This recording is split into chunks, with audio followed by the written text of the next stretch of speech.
I've been using Spotify for years now, and it's been an overall pretty decent app to me. I can't really find too much to complain about, and then they decided to increase the price of the family plan to $19.99 a month. But it also had me thinking, is it time to look at other options? And that's what I've been doing. I've completely replaced Spotify with Apple Music the last 6 months, and am I thinking about switching back?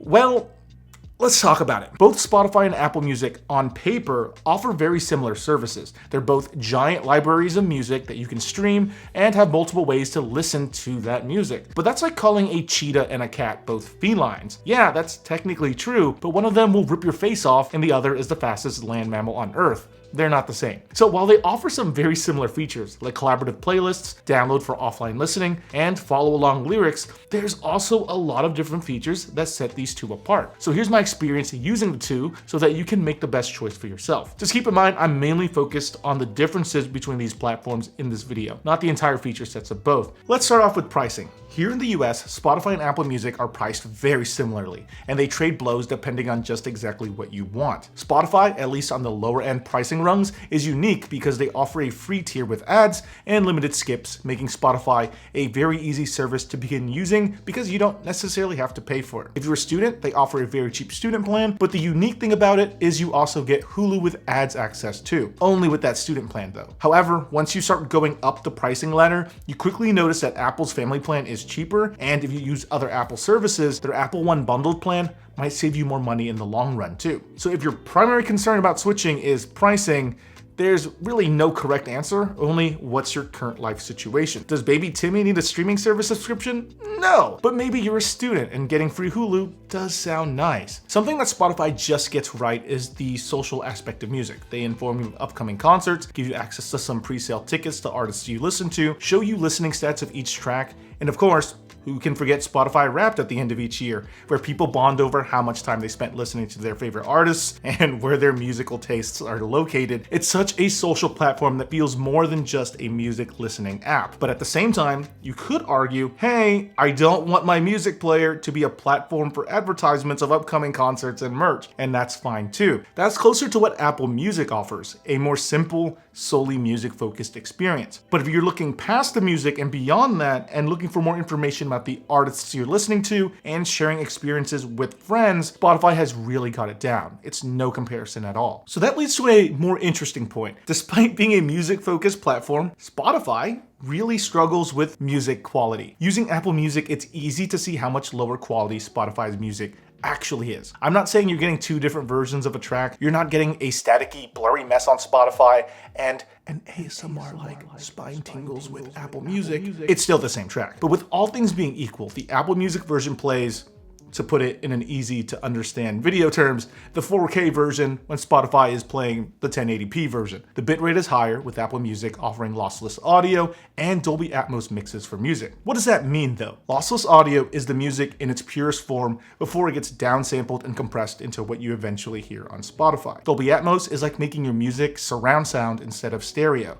And when Dolby Atmos tracks are done right, it sounds so good. Like, that alone puts a huge point for Apple Music. It's also the sole reason that made me interested in trying out Apple Music in the first place, and it's one of those things that if you tried it as it was intended, it's hard to imagine going back to how things were in the past. But the opposite is true too. If you don't have devices that can listen to Dolby Atmos or lossless music, or you don't have any interest in it, or you just like to listen to stuff ambiently in the background, Spotify is fine.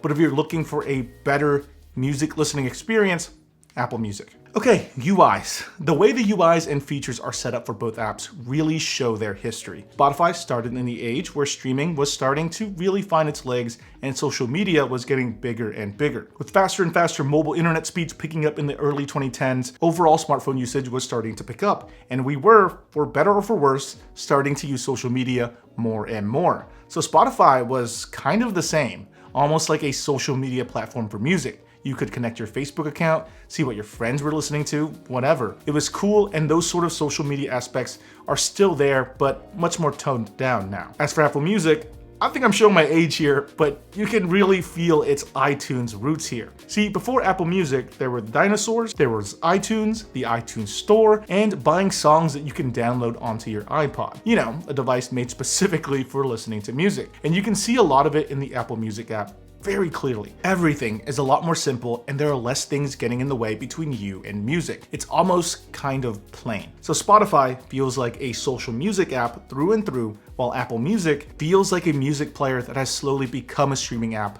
and it shows. Which side is better for the user? Neither. It's what approach you vibe with more, but because of that multi-decades old musical history with the iPod, Apple Music does feel way more focused on music. So if you have an iPhone, open up the Music app. This is where Apple Music is stored on your iPhone, and everything just lives in that single app. Between your streamed music, your iTunes purchased music, and music that you own on your computer, all on a single device. It's the complete all-in-one package, except if you're an Android device. There's currently no official way to directly download your old iTunes purchases to your Android device. For Spotify, sure, they have a large library of music as is, but if there's any tracks that you can't find on Spotify and you own a local copy, you can move it onto Spotify, but it's only for that specific device. If you want it on Spotify for other devices that you own as well, then you also have to download that track for each of those devices and connect it in that Spotify app, which can be annoying if you listen to music on multiple devices. So when it comes to your library and existing music, Apple Music is just so good at it. But what about new music? This is where I think Spotify really has an advantage, because I don't know how they do it. Maybe they're spying on me or listening in on every conversation, but they just get me, you know? Their suggestions for my Discover Weekly is just constantly spot on. And while I might not love every single track that they pick, I do typically like a huge chunk of them, enough to make a decently sized play this in the background as I'm busy type of playlist. Just overall, their curated playlists work great for finding new music from artists I've never heard from. I can genuinely say that Spotify was the main way that I discovered new music and expanded my musical tastes.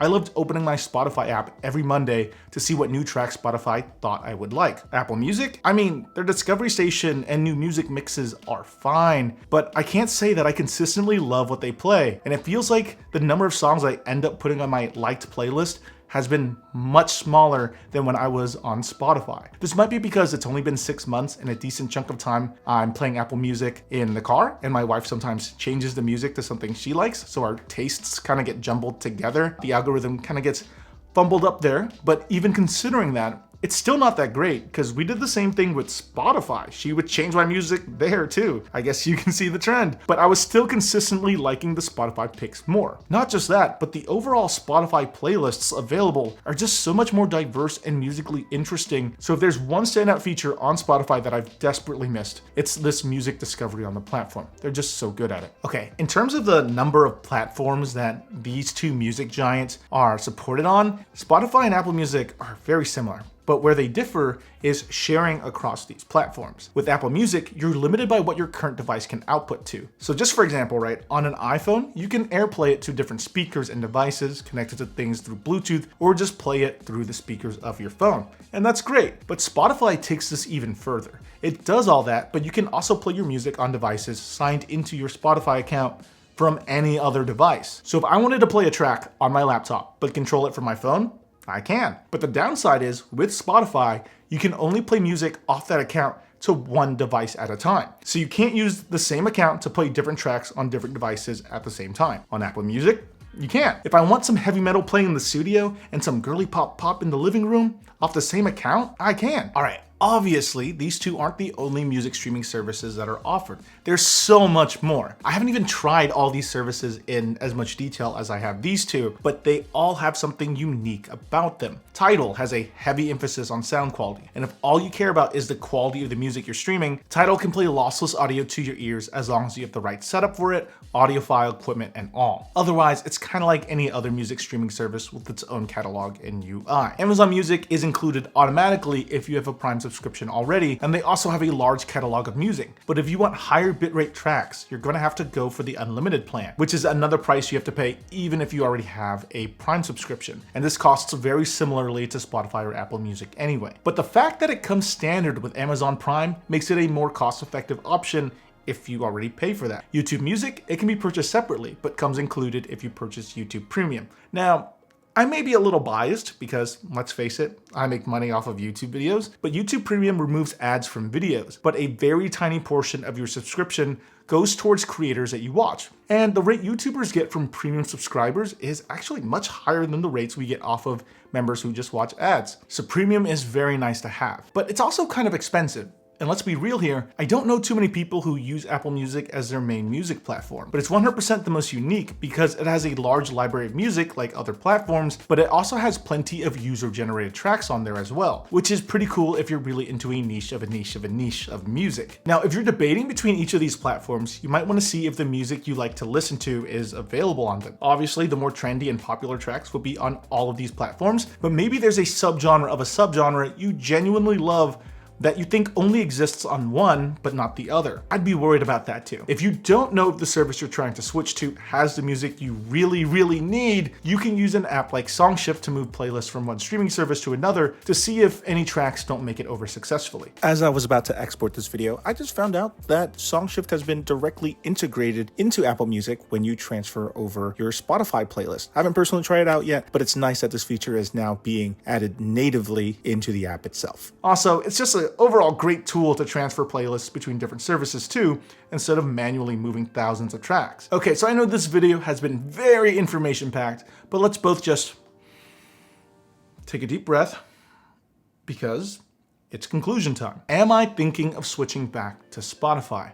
Or am I staying on Apple Music? This is difficult because I like both. Genuinely, I do. But I think for now, I'm staying with Apple Music. It's a little cheaper for me because I have the family plan, and I really enjoy Dolby Atmos and lossless audio. But I love music discovery on Spotify, and I miss it so much. I feel like I'm musically regressing with Apple Music. If Spotify ever finally decides to add in lossless or Dolby Atmos, even at a higher price tier, I would 100% consider coming back. I do like all the additional features Spotify has, and I do think it's better for my own life, but at the same time, it's kind of nice to have the simplicity of Apple Music sometimes. But that's the thing, right? Between these two services and even the other ones I talked about, none of them are perfect. And I hate to end a video this way, but it's more about the type of features that matter the most to you and what compromises you're willing to deal with to get those features, because you really can't have it all in this case. This will differ from person to person and how you're listening to music in your life right now, but I do think you really can't go wrong with either. Is your life more about music discovery and the social aspects of music, or is it more revolved around listening to music at a higher quality